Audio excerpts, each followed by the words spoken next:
Heart talk bye आनंदी या माझ्या यूट्यूब चॅनलवर आपलं स्वागत आहे. माझ्या चॅनलवर आपल्याला नवनवीन मराठी कथा ऐकायला मिळतील. आपण नुकतीच एका नवीन कथेला सुरुवात केली आहे. कथेचं नाव आहे तुम ही तो हो इन हार्ट, भाग 4, लेखिका आनंदी शेडगे. चला तर मग आपल्या कथेला सुरुवात करूया. त्याआधी माझ्या चॅनलला सबस्क्राईब करायला विसरू नका. किती वाजले जरा घड्याळात बघ. ही वेळ आहे का घरी येण्याची? मी आधीच सांगितलं होतं पण तू ऐकलं नाही. आज एक दिवस तुला जाऊ दिलं तर तुला त्याची सवयच होईल. काका अनोखीवर ओरडले. बिचारी अनोखी आता फक्त रडायची बाकी होती. काका काहीच ऐकायला तयार नव्हते. आता पुढे. बिचारी अनोखी तिचे घरमालक काका तिच्यावर रागवत होते. त्यांचं ऐकण्याशिवाय अनोखीला दुसरा कोणता पर्यायही नव्हता.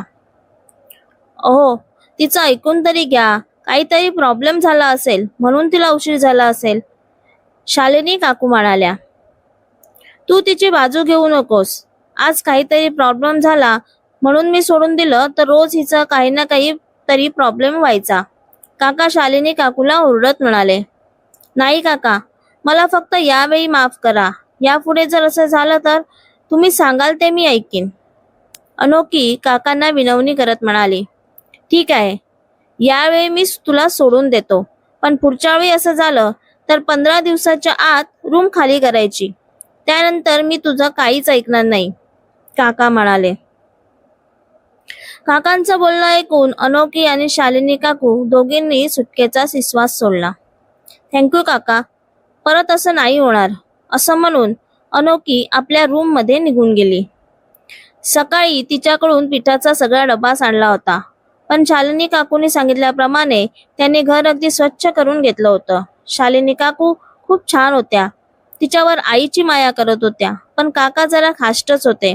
त्यामुळे शालिनी काकूंना तिचे हवे तसे लाड करता येत नव्हते. पण कधी कधी काकांच्या पासून लपवून त्या अनोखीला काहीतरी खायला बनवून देत होत्या. त्यात त्यांना खूपच आनंद वाटत होता. अनोखीचा आजचा दिवस आज थोडा त्रासाचाच गेला होता. त्यामुळे तीही खूप थकली होती. म्हणून आज जेवण न करताच तिने सरळ झोपून दिलं. इकडे अर्जुन घरी आला तर शारदा, अर्जुनची आई, त्याची जेवणासाठी वाट बघत बसली होती. अर्जुनने एक नजर आपल्या आईकडे टाकली आणि तिकडून निघून जाऊ लागला. अर्जुन, फ्रेश होऊन जेवायला ये, मी वाट बघते, शारदा प्रेमाने म्हणाल्या. मला भूक नाही, मी ऑफिसमधून खाऊन आलो आहे. हे टिपिकल मध्यमवर्गीय लोकांसारखं वाट वगैरे बघणं मला नाही आवडत, यू नो दॅट. त्यामुळे परत असं करू नको, अर्जुन एकदम फटकळपणाने म्हणाला आणि आपल्या रूम मध्ये निघून गेला. बिचारी शारदा, आपलाच मुलगा आपल्या बरोबर असे तुसडेपणाने वागतोय हे बघून तिच्या डोळ्यात पाणी जमा झालं. तेवढ्यात सूर्यकांती यांनी मागून येऊन तिच्या खांद्यावर हात ठेवला आणि तिला धीर दिला. तुला माहित आहे ना तो कसा आहे. आल्यापासून साधा आपल्याशी बोललाही नाही. आणि तुला काय वाटलं, तू सांगितल्यावर तो जेवायला येईल, सूर्यकांती दुःखी स्वरात म्हणाले. पण असा का वागतो तो? आपण असा काय गुन्हा केला आहे त्याचा जे तो आपल्याला ही शिक्षा देतो आहे? आपला मुलगा जवळ असूनही त्याला 2 घास भरवू शकत नाही. त्याच्या डोक्यावरून प्रेमाचा हात फिरवू शकत नाही. कसं वाटत असेल एका आईला? याचा विचार का नाही करत तो? शारदा आपले डोळे पुसत म्हणाली. शारदा, नको जास्त विचार करू. चल, तू 2 घास खाऊन घे आणि शांतपणे झोप, सूर्यकांत शारदाला समजावत म्हणाले. तुम्ही जाऊन झोपा, मी आवरून येते, शारदा म्हणाली. दुसऱ्या दिवशी सकाळीच अर्जुन तयार होत असताना अर्णव त्याच्या रूम मध्ये आला. गुड मॉर्निंग ब्रो, अर्णव म्हणाला. गुड मॉर्निंग, अर्जुन त्याच्याकडे न बघताच म्हणाला. हे ब्रो, सॉरी ना यार, नशेमध्ये मी बोलून गेलो. तुला तर माहित आहे ना, मला या सगळ्यात जराही इंटरेस्ट नाही, अर्णव अर्जुन समोर आपली बाजू मांडत म्हणाला. अर्णव, तुला माहित हवं, बिझनेस वर्ल्ड मध्ये आपलं किती नाव आहे. पार्टीला खूप लोक आली होती. नशीब मीडिया नव्हती, नाहीतर या सगळ्याचा किती भाव झाला असता तुला माहीतच असेल. तू नशेत होतास की नाही हे इम्पॉर्टंट नाही, आपण काय, कुठे आणि कोणासमोर बोलतोय हे इम्पॉर्टंट आहे, अर्जुन रागातच अर्णवला म्हणाला. सॉरी भाई, यू आर ॲब्सोल्युटली राईट, पण यार, काल मम्माने खूप डोकं खाल्लं माझं आणि मग माझ्याकडून ही चूक झाली. सॉरी भाई, इस बार माफ कर दो. अर्णव आपले कान पकडत किंचित हसत म्हणाला. ठीक आहे, यावेळी मी माफ करतो, पण परत अशी चूक करू नको. आणि अजून एक, आपण कोणाचं म्हणणं किती मनावर घ्यायचं असतं हे आपण ठरवायचं असतं. अर्णवच्या खांद्यावर हात ठेवत म्हणाला. ओके बॉस, यापुढे मी लक्षात ठेवीन. चल आता खाली मस्तपैकी ब्रेकफास्ट करू, अर्णव म्हणाला. तू पुढे चल, मी आलोच, अर्जुन म्हणाला आणि परत आपल्या तयारीला लागला. खाली आला तर सगळे ब्रेकफास्ट करत बसले होते. दीपाने खोटं खोटं हसत त्याच्याकडे बघितलं. त्याने सगळ्यांकडे एक नजर फिरवली आणि आजोबांशी थोडं ऑफिसबद्दल बोलून सुरेंद्र बरोबर ऑफिसला निघून गेला. आज 2 दिवस झाले होते अर्जुनला इथे येऊन, पण तो त्याच्या आई वडिलांशी स्वतःहून बोलला नव्हता. दीपा त्याच्या या वागण्यामुळे मनातच खुश होत होती. अनोखी लवकरच तयारी करून ऑफिसला जायला निघाली, पण नशीब तिने काल सारखा काही गोंधळ घालून ठेवला नव्हता. आज गुरुवार असल्याने तिला देवळातही जायचं होतं, म्हणून ती आज घरातून लवकरच बाहेर पडली. जवळच्या देवळात जाऊन तिने दर्शन घेतलं आणि आपल्या नेहमीच्या स्टॉपवर जाऊन रचनाची वाट बघत उभी राहिली. आज काहीच धडपड नाही, काही गोंधळ नाही, म्हणून ती स्वतःवरच खुश होती. तिची नेहमीची बस यायला अजून 10 मिनिटं तरी होती. ती इकडे तिकडे बघत उभी होती. तेवढ्यात तो कालचा मुलगा ज्याच्या अंगावरती धडपडली होती तो तिच्या मागे येऊन उभा राहिला. तिने त्याच्याकडे बघितलं आणि आपलं तोंड फिरवून घेतलं, पण तो तिच्याकडेच बघत होता. काल तर हा या स्टॉपला नव्हता, मग आज हा इथे काय करतोय, ती विचार करत होती. तेवढ्यात रचना आली आणि तिच्या जीवात जीव आला. बरं झालं ग तू आलीस. हा बघ ना, कालचा बसमधला मुलगा आज इथे उभा आहे, अनोखी जरा संशयाने रचनाला म्हणाली. अगं असू दे ना मग, आपल्याला काय करायचं आहे, रचना म्हणाली. तेवढ्यात बस आली आणि तिघेही बसमध्ये चढले. अगं आज कामिनीला चांगलाच दम मिळणार आहे असं दिसतंय, रचना हसत म्हणाली. हो ना, स्वतःच्या पदाचा गैरवापर करते ती. बरं झालं जयंत सर आले, नाहीतर काय झालं असतं काय माहीत, अनोखी म्हणाली. अगं पण काल काका काय म्हणाले, तू सांगितलंच नाहीस, रचनाने विचारलं. काल घरी पोचल्यावर काय काय झालं ते अनोखीने सगळं रचनाला सांगितलं. बोलता बोलता त्यांचा स्टॉप कधी आला त्यांना कळलंही नाही. त्या दोघी उतरल्या आणि त्यांच्या मागून तो मुलगाही खाली उतरला. या सगळ्या दरम्यान अनोखीला वाटत होतं की त्यांच्यावर कोणीतरी नजर ठेवू नये, पण बोलण्याच्या नादात ती हे रचनाला सांगायला विसरून गेली.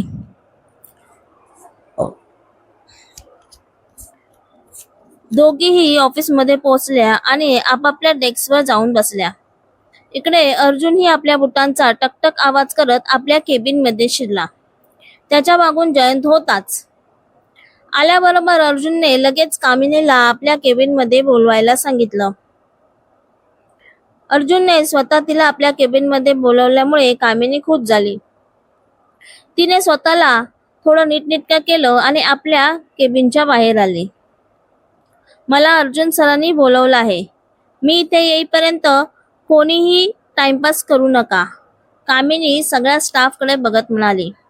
खरं तर तिला सगळ्यांना हे सांगायचं होतं की स्वतः अर्जुन सरांनी मला बोलवलं आहे.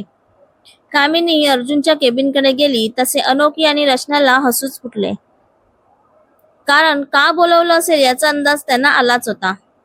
मे आय कम इन सर, कामिनी म्हणाली. येस, आतून आवाज आला.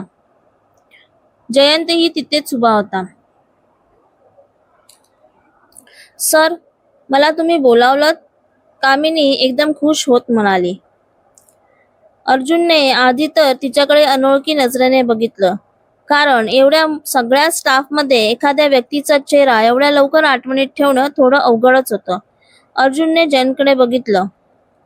सर, या मिस कामिनी, अकाउंट डिपार्टमेंट हेड, जयंत म्हणाला. ओ मिस कामिनी, तुम्ही स्वतःला या कंपनीची मालक समजता का? हे तुमचं रेस्ट्रिकेशन लेटर, तुम्ही जाऊ शकता.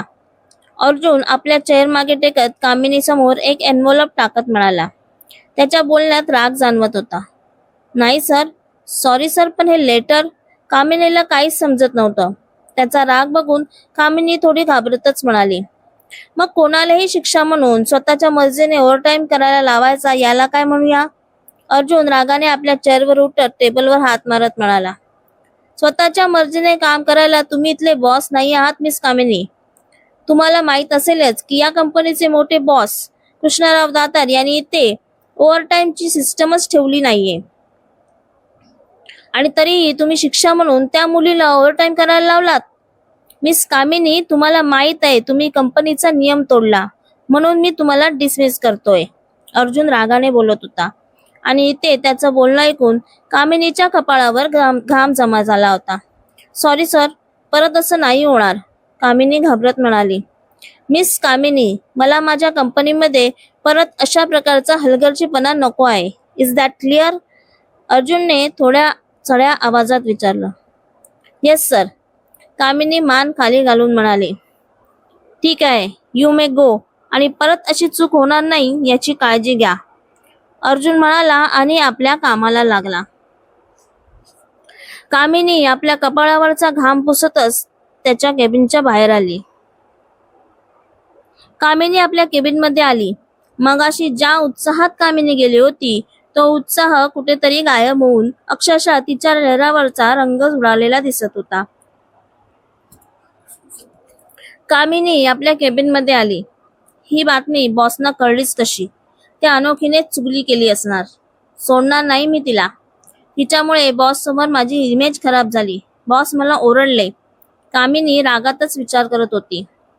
कामिनीने रागातच अनोखीला आपल्या केबिनमध्ये बोलावले. झालं, आता ही सगळा राग माझ्यावर काढणार. वैरीण आहे ही माझी वैरीण, असं बडबडतच अनोखी कामिनीच्या केबिनमध्ये गेली. झालं, आता परत कामिनी सगळा राग अनोखीवर काढणार. बिचारी अनोखी. कसा वाटला आजचा भाग नक्की सांगा. माझ्या कथेचा हा व्हिडिओ तुम्हाला आवडला असल्यास आपल्या मित्रमैत्रिणींबरोबर शेअर करायला विसरू नका.